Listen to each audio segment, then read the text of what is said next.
Assalamualaikum warahmatullahi wabarakatuh. Sahabat YouTube yang dirahmati Allah, mari kita mendengarkan tausiah bersama Kiai Haji Mukhlason Rosid. Terima kasih. Wassalamualaikum warahmatullahi wabarakatuh. Assalamualaikum warahmatullahi wabarakatuh. Ila hadratin Nabil Mustafa Rasulullah sallallahu alaihi wasallam wa ala alihi wa azwajihi wa dzurriyyatihi wa qurrabatihi wa ali baitihi wa ashabil kiram wa ila jami'il anbiya wal mursalin wal awliya wa syuhada wa salihin wa tabi'ina ila yaumiddin, khususan ila jami'i masyayikhina ila muntahum wa ila abaina wa umatina wa azdadina wa masyayikhina wa auladina wa azwazina wa dzurriyyatina wa ahli baitina, khususan ila jami'i man tabi'ana wa jami'il arwah fi hadil majlis wa ghairahum. Al-Fatihah.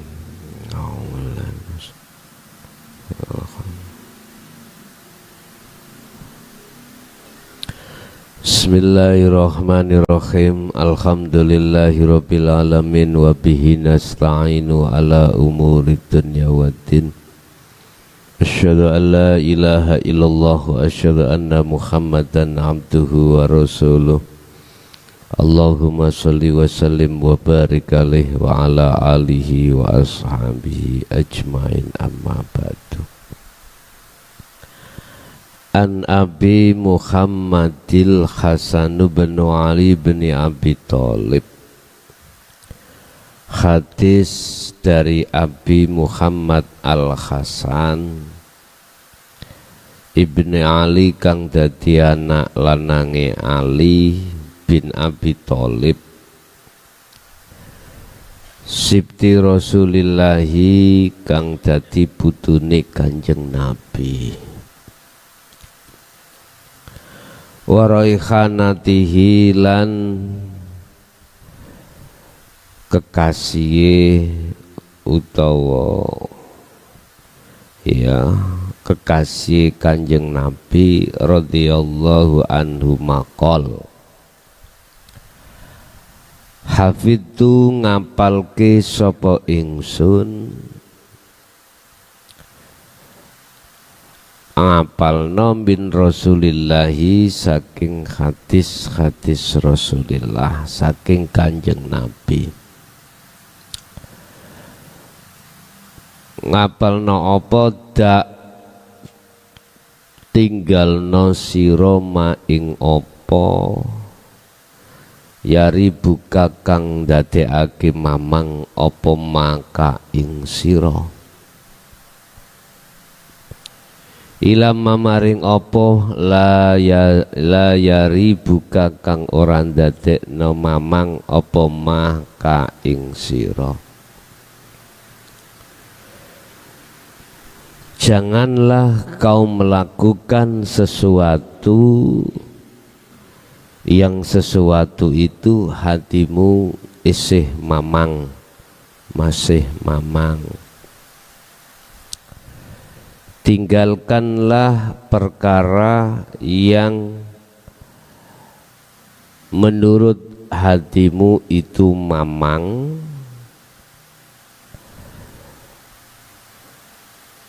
setelah ninggalkan sesuatu yang mamang, maka lakukanlah sesuatu yang tidak mamang bagi dirimu.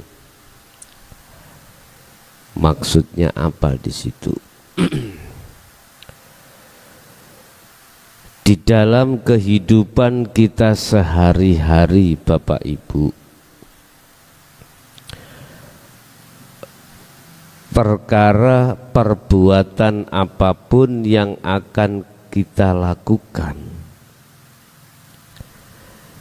tatkala didasari ruhaniyah itu duduk di takhalli, pasti di situ akan diridu oleh nafsu dalam dirimu. Itu pasti. Pengeriduan nafsu dalam dirimu itulah yang menjadikan dalam hatimu ada sifat asyak, sifat mamang. Tinggalkan perbuatan yang seperti itu, tinggalkan.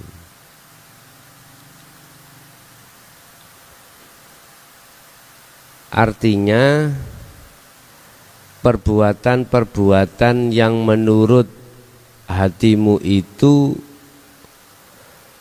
masih ada unsur iman selain Allah, tinggalkan. Berarti apa? Ruhaniyahmu itu harus duduk di tajalli. Baru ketika ruhaniyah duduk di tajalli, tidak ada mamang sama sekali. Karena nafsu di dalam dirimu itu enggak bisa masuk. Sebab apapun perbuatan, manakala ruhaniyah duduk di takhalli, ini yang menjadikan ruhaniyahmu itu jadi mamang ada di situ. Akhirnya ketika saat hasil dari satu perbuatan itu, hatimu akan ada rasa khawatir, rasa takut, bahkan rasa tidak nyaman. Nah, ini tanda kalau ruhaniyah itu ketika berbuat sesuatu itu masih ada pengeridunya hawa nafsu. Dak ma yari buka, tinggalkan itu. Berarti jangan pernah melakukan sesuatu yang sesuatu itu ruhaniyah jatuhnya, imannya ada di takhalli. Ada satu iman selain Allah yang melakukan. Apakah itu perbuatan yang ada kaitannya dengan bisnis, apapun itu. Kadang-kadang kan ada yang tanya, niki kula ajengi dodolan iki prospek ke depan bagaimana? Kula ajengi melgawe mau mendirikan opo tah opo gitu, prospek ke depan bagaimana? Gak usah sebetulnya ditanyakan, gak usah. Cukup jawabannya itu ada di hatimu sendiri, ada di hatimu. Manakala apa yang ada di hatimu itu kacanya itu ada di takhalli, pasti kau akan ragu-ragu. Keragu-raguan hal yang seperti inilah salah satu tanda bahwasanya ruhaniyahmu itu enggak percaya Allah. Bagaimana ruhaniyahmu percaya terhadap dikatakan percaya pada Allah, lawang ruhaniyahmu itu merasa dirimu yang melakukan. Kata Allah gini, kalau toh kau masih punya iman selain aku yang melakukan, berarti carilah Tuhan selain aku. Sungguh zalimnya lah kau tidak merasa setiap saat dan waktu hanya aku yang melayani dirimu. Kau tidur, ku tidurkan. Kau bangun, ku bangunkan. Kau makan, ku makankan. Kau napas, ku napaskan. Kau bisa melihat, kau lihat, ku lihatkan. Kau bisa mendengar, ku dengarkan. Apapun sehingga teganya kau gak percaya sama aku. Ya, cari sana Tuhan selain aku. Itu Allah. Cari kemana, men? Kadang-kadang kita tidur itu, biasanya kita bangun jam 1 malam, jam 1, 2, sudah terbiasa. Kadang-kadang itu kayak anak ada yang bangunkan, gitu dah. Kayak ada yang bangunkan. Kita tidak terasa kalau yang bangunkan itu Allah. Nggak terasa. Bapak Ibu, maksud daripada aku melayani dirimu itu hanya bisa dipaham dan dirasa oleh mereka yang ruhaniyahnya sudah condong pada Allah. Sudah condong pada Allah. Aku yakin kalau ruhaniyahmu sudah condong hanya pada Allah, nggak mengenal hadis atau perbuatan yang menjadikan mamang dalam dirimu, nggak akan. Kau nggak mungkin akan melakukan sesuatu yang dalam hatimu ada rasa ragu, nggak mungkin. Pasti kau akan melakukan sesuatu yang didasari dalam hatimu itu nggak ada ragu. Lah, perbuatan yang tidak ada ragu sama sekali hanya satu. Jatuhnya ruhaniyahmu hanya beriman pada Allah. Udah itu aja. Makanya hadisnya mengatakan dak tinggalo siro mayari buka apa yang menjadikan mamang dalam hatimu. Antisipasinya bagaimana? Gini Pak, jenengan mau melakukan sesuatu hal yang menurut panjenengan penting. Satu contoh, anak sampean ini punya maksud ingin jadi TNI atau Polri, atau masuk dalam instansi apa pekerjaan. Kadang-kadang kan kita tanya, iki kok dadi apa gak lah gitu ya. Ini nanti hasil apa enggak. Kalau jenengan masih sibuk membicarakan hasil dan tidak, itu tetanda jenengan sudah tidak percaya pada Allah. Tadi saya katakan, kalau kau masih, Allah berkata, kalau kau masih meragukan saya, cari Tuhan selain aku. Lawang tiap saat dan waktu hanya aku yang melayani dirimu. Aku tidak melayani dirimu saja, seluruh makhluk sak dunia aku sing melayani. Lewat sifat kuasakulah semua makhluk di dunia ini bisa aku layani. Kok cik tega-teganya kau hanya urusan itu aja sudah lari dariku. Nah, gitu. Karena cara sana cari Tuhan selain aku. Nah, gimana kalau kita digitukan Allah? Kita nggak ada benarnya Pak Bu, nggak ada benarnya. Selalu salah dan salah di mata Allah. Oleh sebab itu lewat hadis ini memberikan satu pelajaran terhadap kita bahwasanya jangan sekali-kali satu perbuatan sekecil apapun kita dasari dengan ruhaniyah duduk di takholi, tetapi lakukanlah ruhaniyah duduk di tajalli. Kesimpulan, apapun yang dihadapkan Allah terhadap kita, innama amwalukum wa akhwalukum wa auladukum fitnah. Apapun yang dihadapkan Allah terkait masalah keadaan, terkait masalah perbuatan, terkait masalah lingkungan, itu semata-mata Allah nguji terhadap hambanya.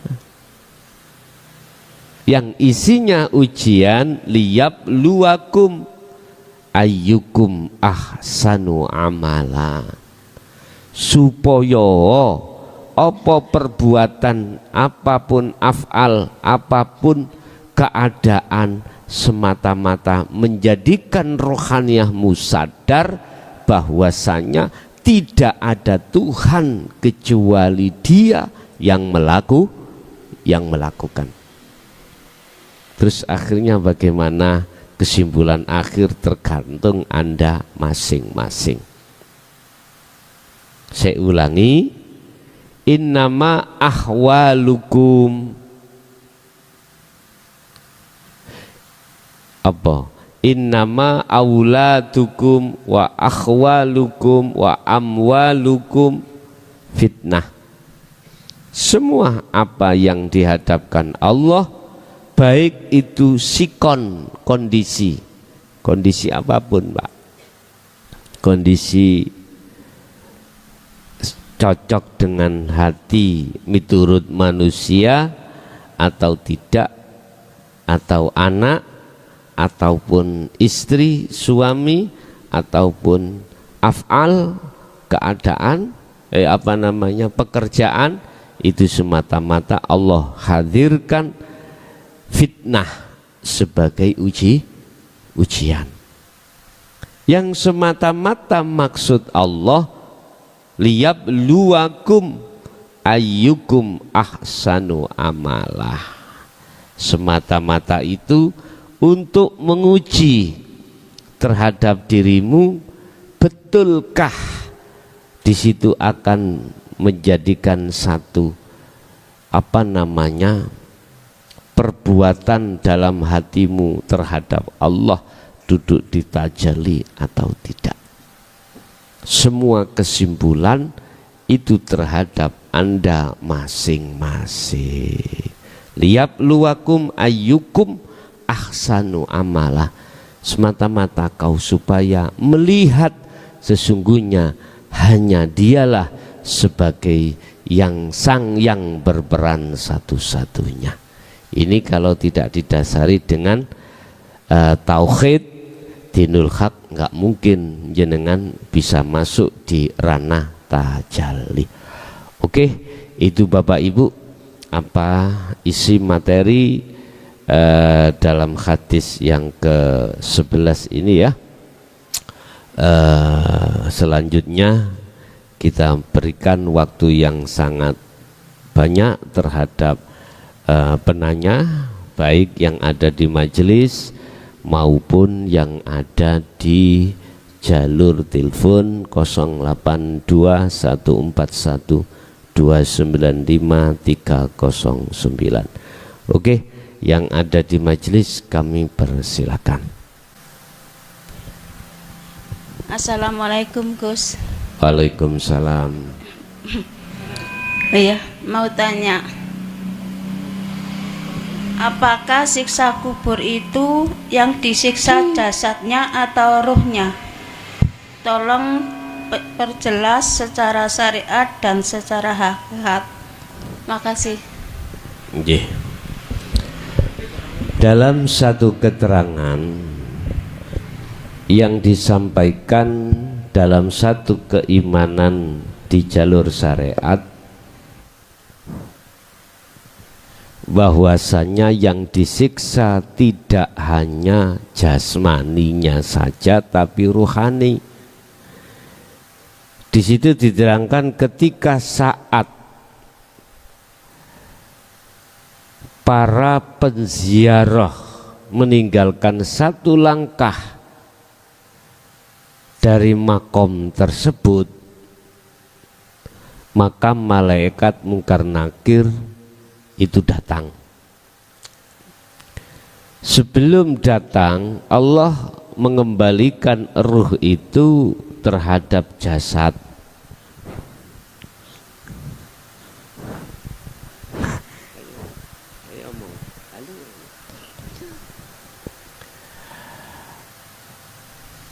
Dibangunkanlah mereka kembali dari tidurnya, dihidupkanlah dia kembali dari matinya, laksana seseorang yang tidur tidak bangun ketika dimandikan, ketika dia dikafani, ketika dia disolati, ketika dia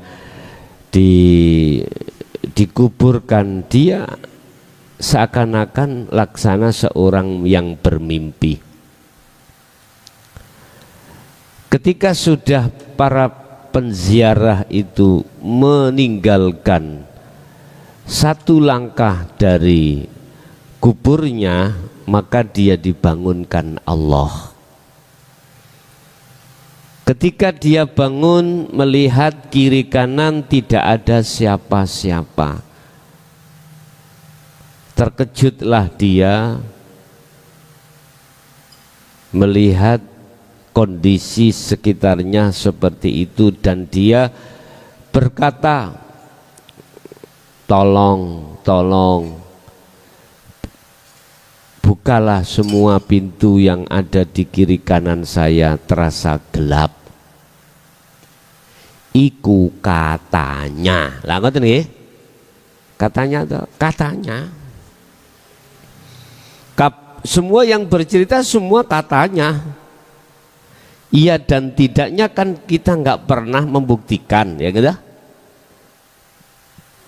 Terus katanya itu benar atau tidak? Bapak Ibu hadirin jamaah rahimakumullah, makalah muncul itu ada hujahnya, ada dasarnya. Ada dasarnya makalah itu keluar. Ada dasarnya. Apakah dasarnya itu dari pemberitahuan dalam satu mimpi? Apakah katanya itu dari pemberian satu bisikan sehingga memunculkan satu makalah yang mengatakan seperti itu? Macam-macam nih.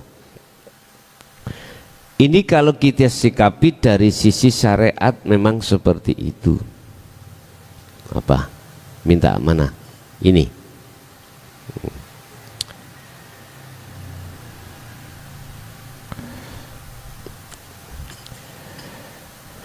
Syariatnya kita dipaksa untuk beriman, Bapak Ibu, hal seperti itu. Cuman pertanyaannya benarkah? Lah gitu toh. Akhirnya ada satu pertanyaan dari dua malaikat yang menanyakan tentang masalah marrobuka, manabiyuka, man kiblatuka, dan seterusnya. Oke, miturut syariat sah-sah saja karena ada makalah yang menyebutkan seperti itu. Tetapi bagaimana dari sisi hakikat supaya jenengan iki estu walaupun katanya itu biar tahu tidak katanya? Bagaimana yang dihukum itu apanya? Jasadnya kah? Ruhnya kah? Sekalian sak jasadnya kah? Kita kembali pada satu ayat yang mengatakan innalillahi wa inna ilaihi raji'un. Kalau dasar dari ini, maka jasmani dan rohani asal muasal dari mana, kembalinya ya kemana. Sekarang kita bahas jasad. Jasad dari kalimah khalaqtu, kuciptakan. Berarti jasad itu asalnya dari tanah, kembali ke tanah lagi.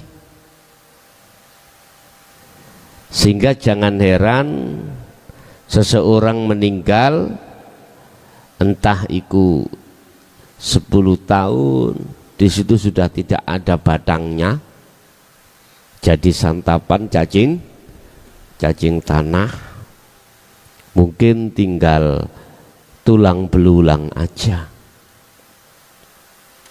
nggak ada seperti sedia kala utuh, nggak ada. Jangan heran, karena dia dari tanah ya kembali ke tanah lagi. Basarroh ini Allah mengambil wanafahtu. Wanafahtu itu adalah meniupkan, ditiup. Berarti kalau meniupkan, unsurnya dari dirinya, makanya sudah benar inna lillahi dari Allah wa inna ilaihi roji'un, harus kembali kepadanya lagi.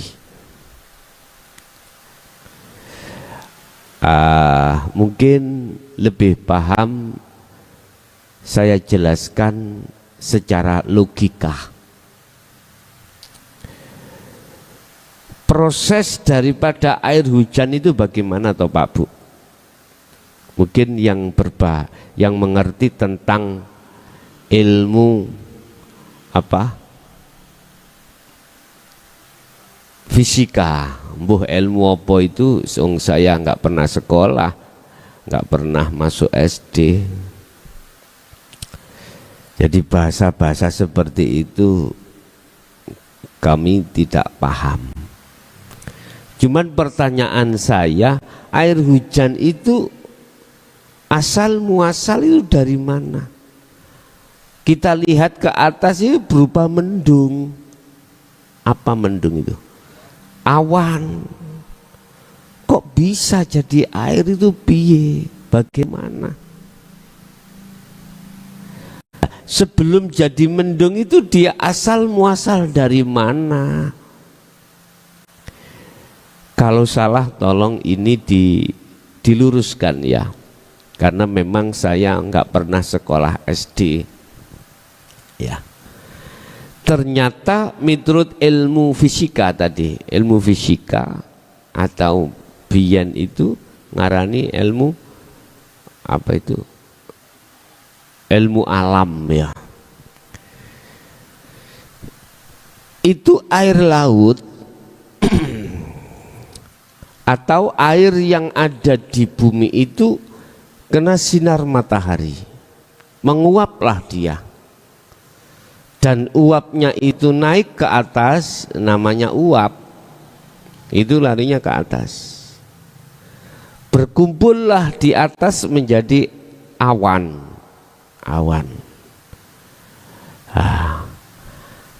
Awan itu bergerak. Pergerakan awan inilah antara awan satu dengan yang lain, padahal satu awan. Wis katakanlah awan itu bergeraknya itu akhirnya pergerakannya memutar ke kiri, nggak ke kanan, ke kiri. Lah putaran inilah yang akan menjadikan apa namanya cara diaudek akhirnya mencair, jatuhlah dia ke bumi ini, kita mengatakan itu air hujan. Jatuhnya ada yang langsung di lautan, ada yang di gunung, ada yang di mana-mana sudah. Air ini wajib untuk kembali ke asalnya. Air ini wajib kembali ke asalnya, yaitu air laut. Mengapa begini Allah memproses? Itu di situ ada rahmat. Maksud Allah ada rahmat yang bersifatkan Ar-Rahman dan Ar-Rahim. Wujud Ar-Rahmannya adalah asalnya ini air asin tidak menjadi asin, sehingga bisa dimanfaatkan oleh makhluk di bumi ini. Jadi Allah memproses namanya air laut yang asal muasal itu asin, terus di atas ketika saat menjadi gumpalan awan itu memutar dengan putaran yang kami tidak tahu berapa kilometernya itu. Putaran-putaran itulah yang memuaikan unsur garamnya itu. Akhirnya ketika jatuh dia itu ke bumi menjadi air tawar. Artinya proses kadar garam tadi itu ketika saat mulai disinari matahari naik menjadi uap ke atas, diproses lagi, itu akhirnya nilai garamnya 0, berapa saya nggak tahu, itu Anda ahlinya yang tahu. Akhirnya di bumi bisa dimanfaatkan oleh makhluk. Kita mandi dengan air tawar, kita minum dengan air tawar. Lah, ketika sebelum menjadi, belum sampai ke lautan, air itu macam-macam. Ada yang menjadi air comber, ya, air comber atau air yang sangat kotor. Ada yang menjadi macam-macam. Ruh untuk kembali kepada Allah itu ada proses memang Bapak Ibu. Ada proses. Ada proses di situ. Ada prosesnya lewat jalan taat. Ya. Jalan taat. Ada prosesnya lewat jalan maksiat. Ada prosesnya lewat jalan balak dan nikmat, macam-macam. Dikategorikan yang disiksa hanya ruhnya secara hakikat, manakala si ruh itu tadi belum bisa kembali kepada Allah itu sendiri. Artinya Bapak Ibu, laksana air.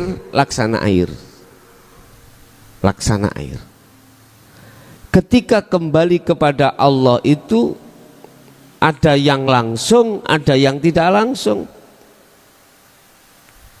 Tergantung apakah menjadi air kotor dulu ataukah menjadi berbagai macam proses dulu, terserah.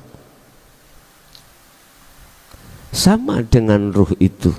Cuman intinya begini Pak, siapa di antara kau sudah tahu jalan menuju dan bertemu Allah, maka dialah yang boleh kami katakan dia itu kembali dengan keadaan bisalamin aminin. Di situ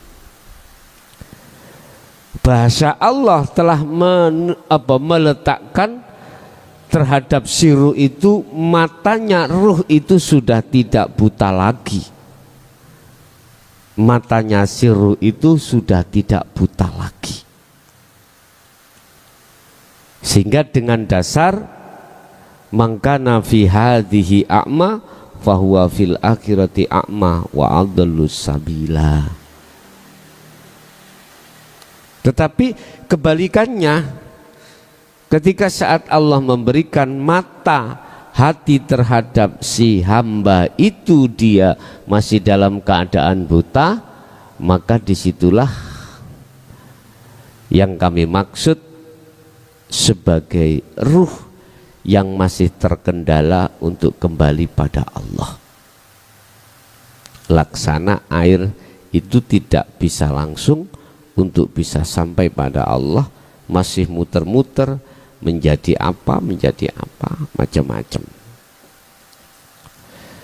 Jadi yang disiksa secara hakikat ruhaniyah. Bentuknya apa? Bentuknya dia ada di satu alam yang alam itu sangat gelap. Bentuk kesusahan di dalam alam inilah yang kumaksud sebagai penyiksaan Allah. Sama halnya jenengan di penjara. Di penjara itu tidak bisa Anda keluar, Bapak Ibu, enggak bisa. Kiri kanan atas bawah belakang depan kau enggak ada jalan yang bisa dibuka, enggak bisa. Kalau penjara-penjara jasad sih bisa Anda buka dengan cara berbagai macam. Kalau penjaranya ruh yang disebut barzah, pembatas antara alam dunia dan alam akhirat, di situ tidak akan pernah bisa. Kecuali dengan seizin Allah sendiri, dengan cara sifat jaiz Allah sendiri yang akan bisa membuka. Malaikat pun tidak akan pernah bisa. Lah, bentuk Anda tidak bisa keluar, disitulah bentuk siksa daripada ruh itu sendiri. Jadi bukan jasad, tapi ruh miturut pandangan hakikat. Contoh di dunia ini, kita nggak usah menunggu mati yang apa dikatakan secara syariat. Ketika di dunia kita dikatakan syariat masih hidup itu, Pak, itu sebetulnya ada golongan ruh yang mati. Mana ruh yang mati itu? Ruh yang terpenjara oleh dinding yang amat tebal, sehingga ruh tidak bisa kembali kepada Allah. Jangankan ketika di luar sholat, di dalam sholat pun tidak bisa kembali. Karena apa? Karena ada dinding yang membatasi ruh itu, sehingga ruh itu tidak bisa kembali pada Allah. Sehingga semua apa perbuatannya yang dia lakukan, orientasinya itu ditakholi. Nggak bisa ngomong hatinya itu imannya pada Allah, nggak bisa. Mengapa demikian? Karena ruh percaya atas bisikan nafsu dalam dirinya. Makanya mohon maaf kalau saya bicara keimanan di dalam syariat dari sisi proses sih nggak salah. Kalau ngomong saya mensikapi apa pelajaran di hukum syariat, kalau dari sisi proses nggak salah. Sama, Anda kembali kepada Allah ketika saat dimasukkan terlebih dulu jalan maksiat dan jalan musibah, kalau itu proses nggak ada salah. Wayang yang dijadikan buta oleh dalang dari sisi proses ya nggak salah.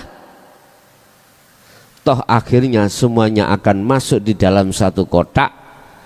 Lanang, wedok, istri apa, wanita, pria, satu kotak ya gak ono sing meteng. Ya dah, kembali lagi ke situ. Kalau saya bicara proses, apa pelajaran yang ada di syariat, nggak ada yang salah. Toh sekalipun imannya sudah melenceng, kita dipaksa untuk beriman terhadap makhluk. Iya enggak? Iya. Amantu billah wa malaikah wa kutubihi wa rusulihi dan lain sebagainya. Kita dipaksa untuk beriman terhadap selain Allah dalam hal apapun. Karena itulah interaksinya akal. Satu contoh pada sore hari ini, Di dalam ajaran syariat mengatakan siapa yang ngaji sore hari ini? Ya mukhlason. Akalmu itu memaksa terhadap ruh untuk percaya yang ngaji adalah seorang makhluk. Hukum yang terjadi sumber itu pasti dari makhluk nantinya. Ada salah, ada benar, mesti makhluk. Ini kalau dari sisi proses, saya melihat sisi proses, ya udah, nggak salah, ilmu syariat itu nggak salah. Tetapi Bapak Ibu, jikalau ini saya sikapi dari hakikat yang sebenarnya tentang iman, salah. Dengan dasar apa? La taj'al, jangan pernah Anda menjadikan selain Allah bersarang di hatimu. Ma'allah ilahan akhar, jangan sekali-kali kau menjadikan sesuatu yang bersemayam di dalam hatimu selain Allah itu. Ini konteksnya iman. Jangan pernah menaruh keimanan dalam hatimu selain Allah atau hidup dalam segala hal apapun. Apapun tanpa kecuali.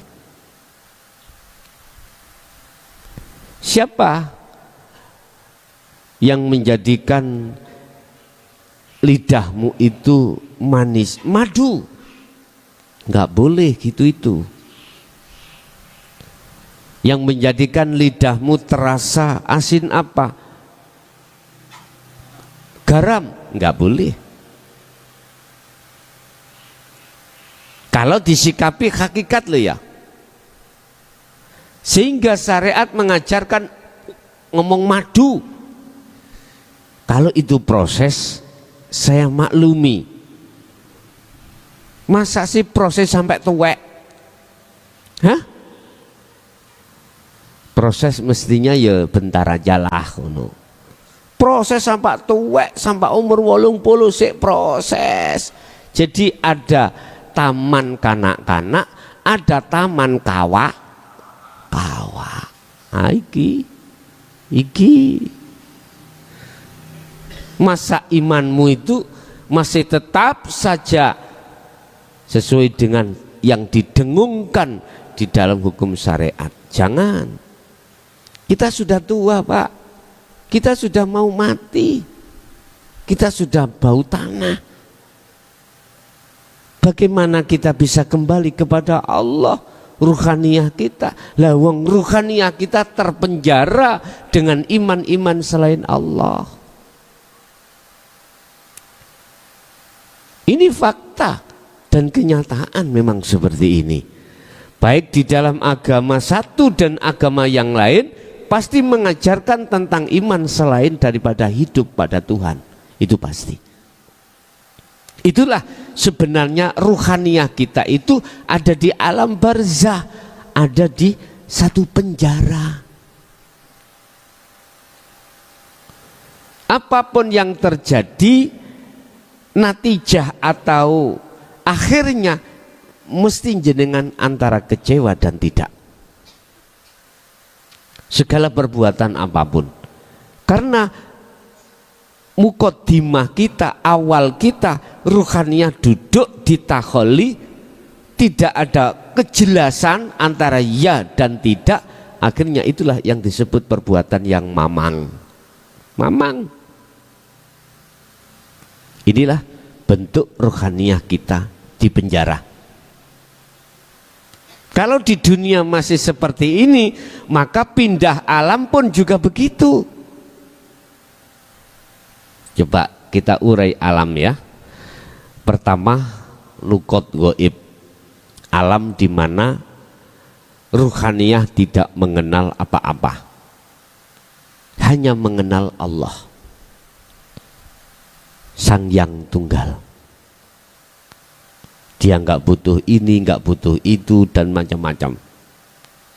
Itu Alam nukot goib itu adalah alam di mana si Nur Muhammad ini belum dinamai ruh, belum. Proses pindah alam, alam rahim. Alam rahim pun disebut sebagai ruh.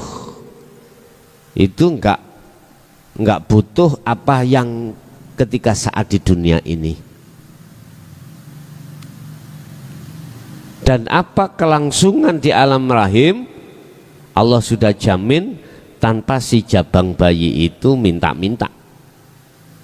Gak usah minta-minta, sudah disiapkan Allah. Bentuk lewat nutrisi vitamin yang ada di ibunya, dan ibunya itu juga ada kaitannya dengan nafkah yang diberikan oleh sang suami.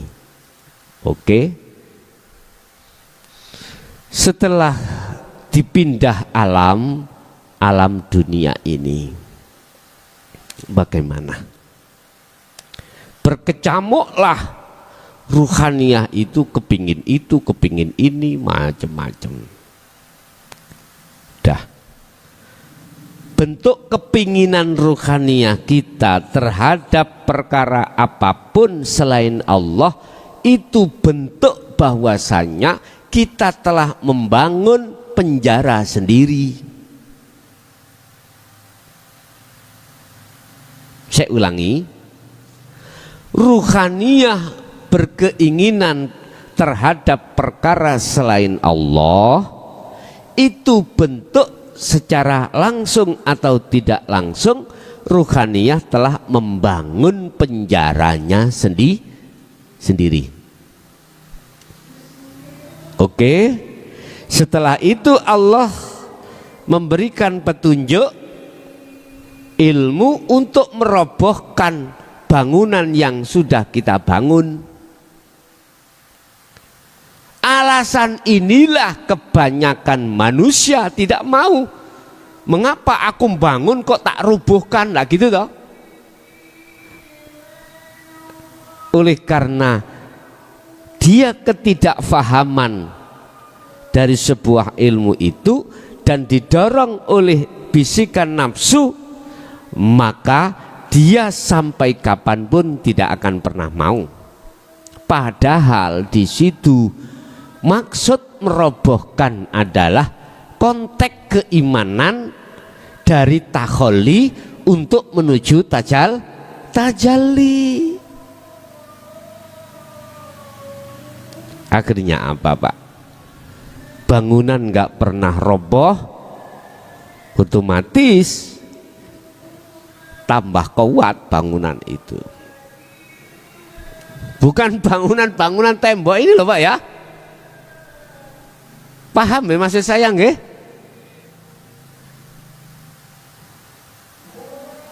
Bangunan syahwatud dunya ini leh dalam diri kita.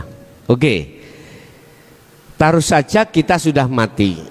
Kita pindah alam yang disebut wa min waraihim barzakhun ila yaumi yub'atsun. Disebut alam barzakh. Alam di mana ruhaniyah ini tertutup pembatas dari alam dunia dan alam akhirat. Artinya ruhaniyah tidak bisa kembali ke rumah, ke dunia lagi nggak bisa, ke akhirat pun tidak bisa, menunggu sampai datangnya waktu di mana Allah akan membangkitkan ruhaniyah ini. Roy kaisok balik apa maneh jasate. Udah. Ini golongan mereka-mereka yang kami maksud sebagai ruhaniyah yang dipenjara. Beda keterangan dengan golongan mereka yang ruhaniyah itu sudah merobohkan penjaranya. Berarti saat di dunia barzah kita sudah tiada. Bagaimana mungkin setelah mati secara syariat kita akan dimasukkan alam barzah, sedangkan alam barzah nggak ada bagi kita? Ya nggak mungkin lah Pak. Bagaimana mungkin logika ini? Kau nanti akan makan buka ini dengan sayur gulai, lawang yang ada sayur asema. Oh lodeh, ya ngono ganti-ganti ya rek. Ya kala-kala ya kono ganti gulai tah ya apa, walaupun isinya itu melon. Apa jenenge lonceng. Nah, ganti-ganti rasa ya. Lah nggak mungkin lah Pak. Golongan-golongan yang sudah dijadikan Allah sebagai kekasihnya akan masuk di dalam alam barzah, nggak mungkin. Nggak mungkin. Sehingga kalau boleh saya katakan, sebetulnya mereka beliau-beliau itu nggak mati Pak.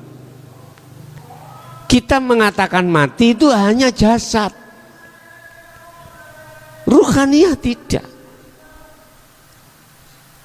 Jadi bagaimana mungkin dia tidak selalu menyertai kita? Bahasanya, lawang dia itu tidak ada di penjara kok. Barzah itu penjara. Jasad kita lah, jasad hanya jasad lah yang kita anggap mati itu. Tapi ruhaniyah tidak. Sebetulnya nggak usah kita itu nunggu kematian secara syariat. Ini di dunia ini, kalau rohaniyahnya itu sudah sampai pada hidup, sudah keluar dari penjara tadi, nggak akan pernah mati. Mungkin dalam surah Al-Baqarah Allah katakan, jangan kau beranggap beliau-beliau itu meninggal. Enggak, dia itu tetap hidup. Dan dialah yang dikasih Allah izin untuk masuk, artinya menemui ahlinya, menemui pengikutnya, dan atau ke akhirat, karena dia sudah di akhirat. Ini kita tidak akan pernah percaya kalau kita tidak tahu sendiri. Kita akan tahu sendiri kalau kita terlibat langsung di dalamnya. Coba ketika kita tidur Pak, bermimpi, nggak mungkin jenengan mengatakan tidak nyata. Nggak mungkin. Kejadian nggak nyata nggak mungkin. Mungkin kalau Anda sudah bangun, mungkin mengatakan, oh alah mimpi lagi itu dah. Waktu mimpi itu tidak mungkin jenengan mengatakan Allah ini mimpi, sedangkan Anda dikejar anjing mau digigit, lari enggak? Pasti lari Anda. Kalau itu tadi kata kamu mimpi, ya coba kau enggak mungkin akan lari. Ya coba, enggak mungkin, pasti kau akan lari. Tapi ketika bangun, mengapa Anda berkata lain? Walah ngimpi kembangi wong turu lak ngoten kah? Ya Allah, sebetulnya itu Pak, sebetulnya seperti itu juga. Kita sering diberikan Allah ayat-ayat di dalam alam ini, cuman kita yang kurang paham. Sebetulnya alam-alam itu adalah pembelajaran pada kita untuk mengenal diri, untuk mengenal Allah. Makanya dulu orang-orang nggak mengerti tentang Quran, nggak ngerti apa, ngajine alam, ngajine lewat alam, ngajinya lewat apa gitu, seperti itu. Jangan dianggap mereka itu bukan ahli surga, Pak.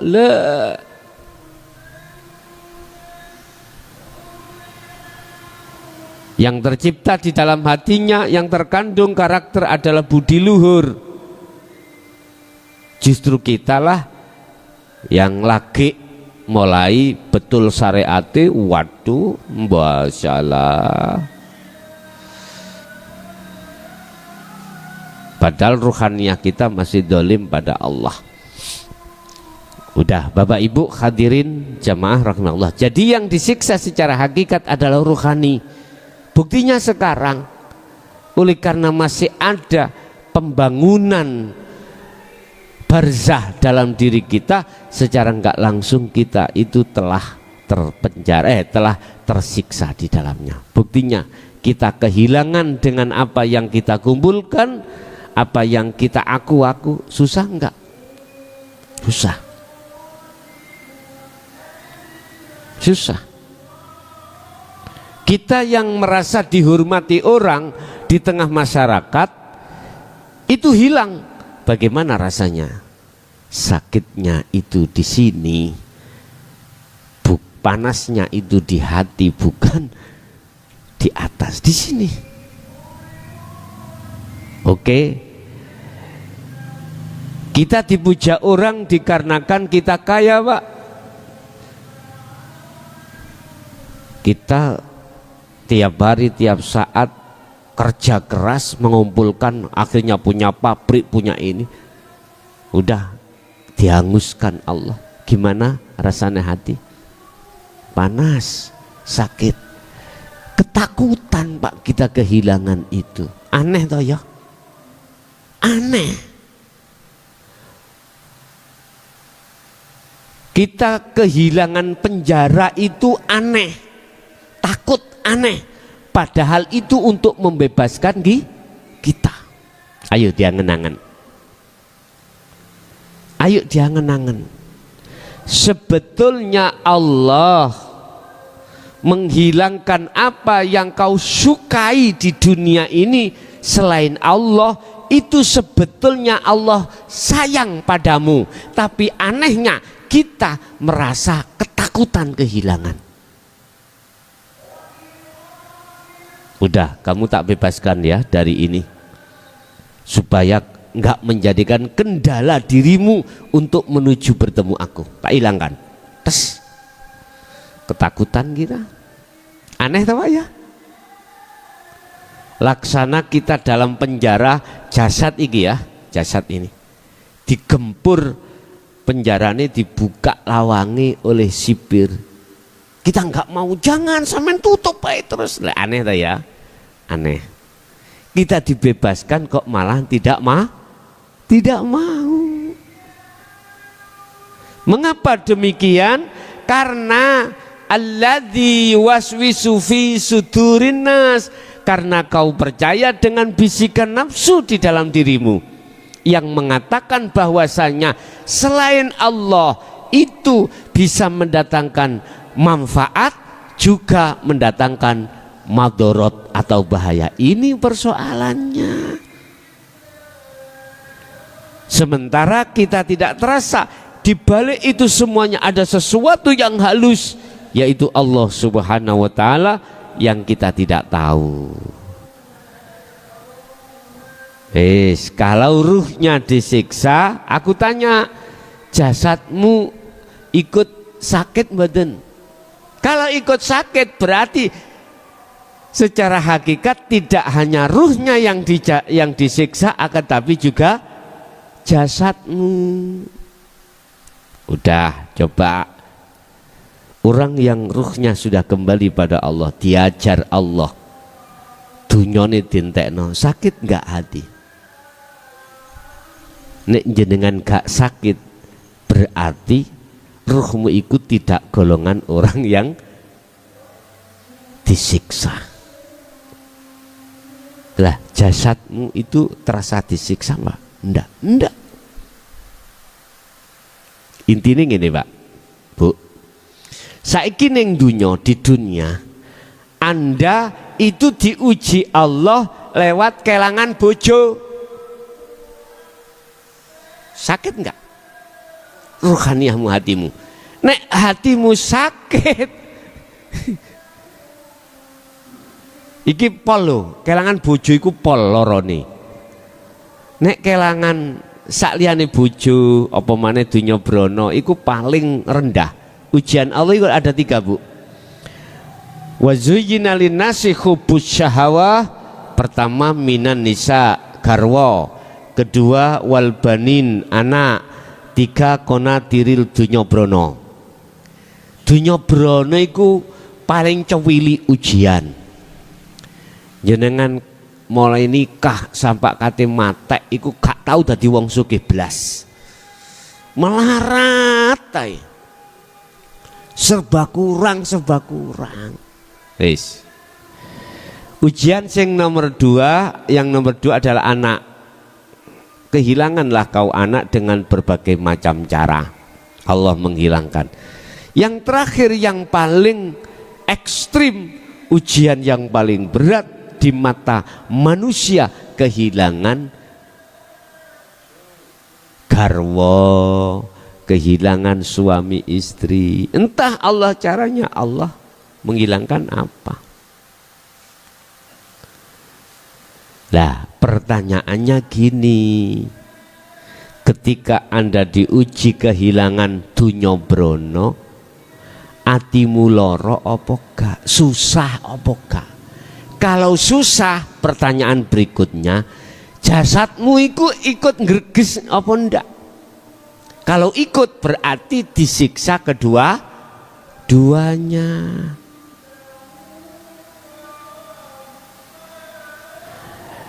Penjaranya dunia itu gak sebesar penjarane anak. Penjarane anak gak sebesar penjaranya suami atau istri, Pak. Lebih tebal lagi. Jadi tergantung, Pak. Tapi secara hakikat iku nyerangnya terhadap siksanya ruh dulu. Kalau ruh tidak apa-apa, nggak terasa susah gelisah, jasad pun tidak begitu. Berarti nggak ada yang disiksa, nggak ada. Mengapa tidak terasa sakit, tidak merasa susah? Karena itu golongan Anda sudah kembali kepada Allah. Mengapa terasa susah, terasa gelisah, dan jasad terasa sakit?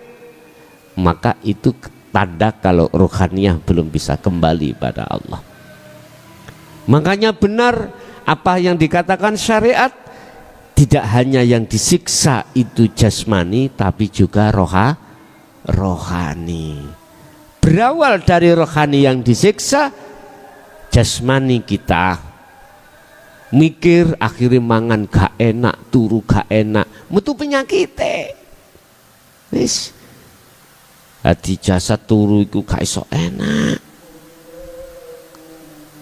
Sampeyan wis tahu ta?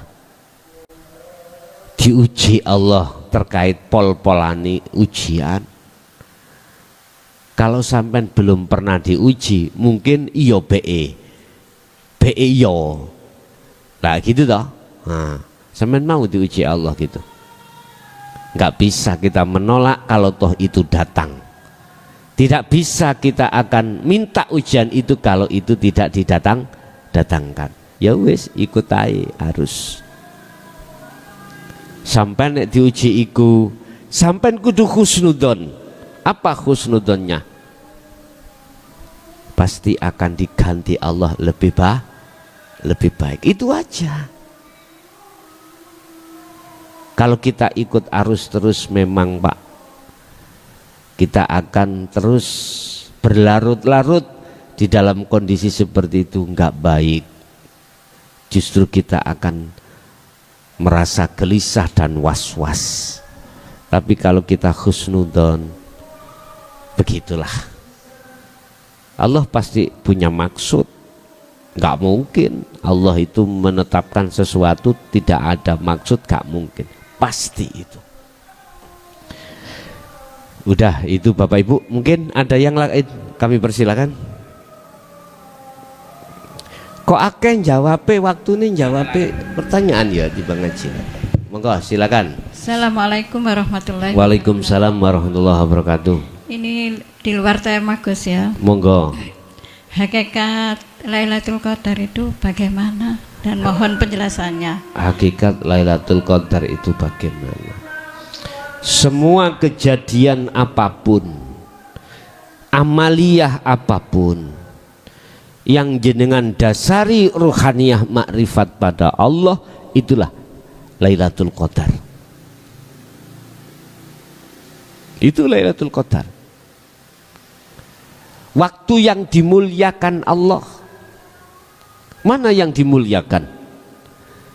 Yaitu waktu-waktu di mana ruhaniyah jenengan ini ketika melakukan sesuatu perbuatan apapun, duduknya hati jenengan ditajali Allah, makrifat Allah.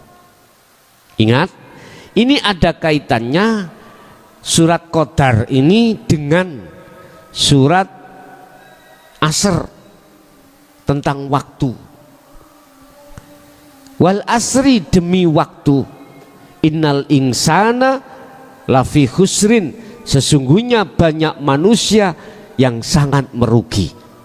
Artinya waktu demi waktu ruhaniyah lalai dari Allah. Inilah maksudnya banyak manusia yang merugi. Illal ladzina amanu wa amilus sholihah, kecuali yang tidak merugi adalah mereka waktu demi waktu ruhaniyah itu dijadikan, ruhaniyah itu duduknya makrifat pada Allah, yaitu menetapkan semua apa yang berlaku semata-mata sang yang berperan itu adalah sang yang tunggal, itulah Allah Subhanahu wa ta'ala. Kalau larinya ruhaniyah jatuhnya di situ, maka inilah golongan illalladzina amanu, kecuali mereka yang sudah percaya imannya hanya pada Allah dalam hal konteks apapun, wa amilus sholihah, dan dia mempraktekkan itu. Bapak Ibu hadirin jamaah rahimakumullah, Lailatul Qadar yang kita fahami di dalam hukum syariah sepertiga dari Ramadan, 10 hari yang jatuh pada hitungan ganjil, malam 21, 23, 25 dan seterusnya, didukung dengan makalah iya apa tidak, semua nggak ada yang tahu, semua mengatakan dalil BI. Tahu BI? Nyolong bebek sak teleki. BI. Ada tanda-tandanya kalau Lailatul Qadar malam itu bagaimana.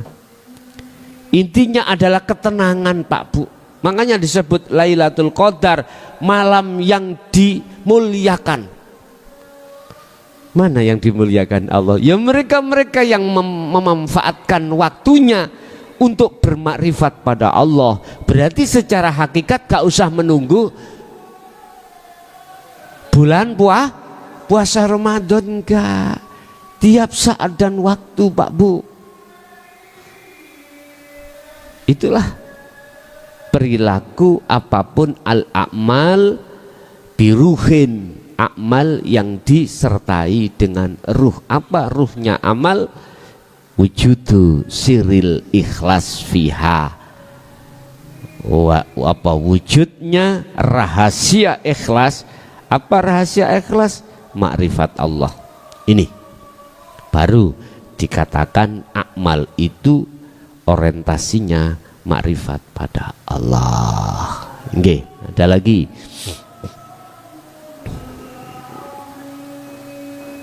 Nah, ini sudah azan maghrib pas beduk ya. Udah semua dari awal sampai akhir apa yang telah disuguhkan Allah terhadap kita. Jadi satu ilmu yang berguna, bermanfaat pada diri dan anak putu kita ila yaumil qiyamah. Lahumul Fatihah. Bismillah.